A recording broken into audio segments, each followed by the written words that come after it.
email, no matter what, is causing all sorts of problems. Like, for example, this continues, and it's probably gotten worse during the pandemic, identity theft. Here in Georgia and South Carolina, it's really serious. Bryan Lewis, CEO of Intellicheck, on the line with us. And Bryan, we're talking about another one of those stimulus packages, and pretty soon, is to quote the late great Everett Dirksen, a trillion here, trillion there. Pretty soon, you're talking real money. That is definitely serious money. And the unfortunate thing, I think, is the criminals are taking advantage of the lockdowns because we are seeing fraud increasing in the online channels. And FTC data has some pretty troubling news for Georgia. Of all the states, Georgia ranks number one in getting your identity stolen with 427 per 100,000 population. And South Carolina, not much better. They rank number 9. That's not good.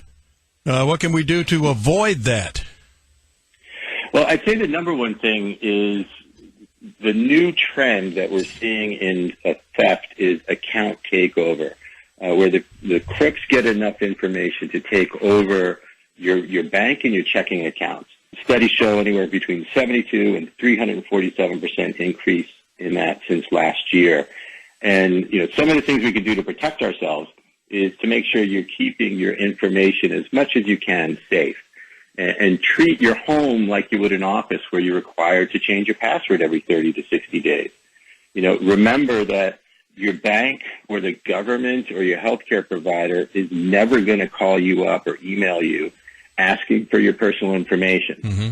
If somebody's doing that, they're a crook trying to get your information to take over your account. And finally, just remember, be wary of emails where you don't know where they came from, especially if they've got something for you to click on. And they're getting pretty clever in how they do these. It looks like it can come from something you would know. Oh, yeah. But when you click on that link, it's going to download malware that is then going to track and steal your personal information. Again, giving the crook what they need to take over basically your life. And we're talking with Bryan Lewis. Bryan, what is isn't there a way to do can't you is it right click on the link and see if see where it really came from? Yeah, definitely. You could right click on the link. It's going to tell you that. I'd also make sure you right click and seriously look at the address. At my company, we routinely run phishing scams where we send emails to our employees with email addresses that might look like mine or somebody else in the company. And, if they click on the link, they get, a big warning and they have to take remedial training. So even when you're expecting it, it can happen. So we just need to make sure we're being very, very diligent. And Bryan, we can't emphasize this enough. I don't care how much we talk to a blue in the face about this. But, all of a sudden, we hear, hey, I thought it was the real thing, or, I didn't know. It's like those people that said, I didn't, I got a message that I'd won the Canadian lottery, and all I had to do was send them $500 to get the money.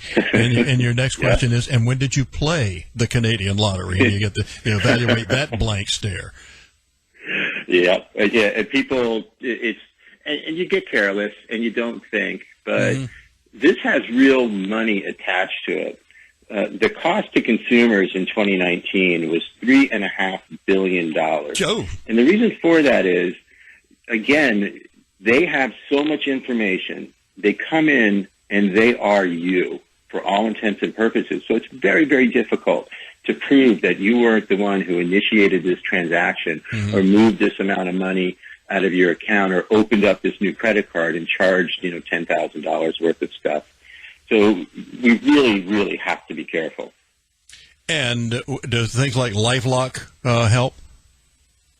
Well, I always laughed kind of about LifeLock because if you remember the early commercials, he would publish his Social Security number, and he had his identity stolen multiple times.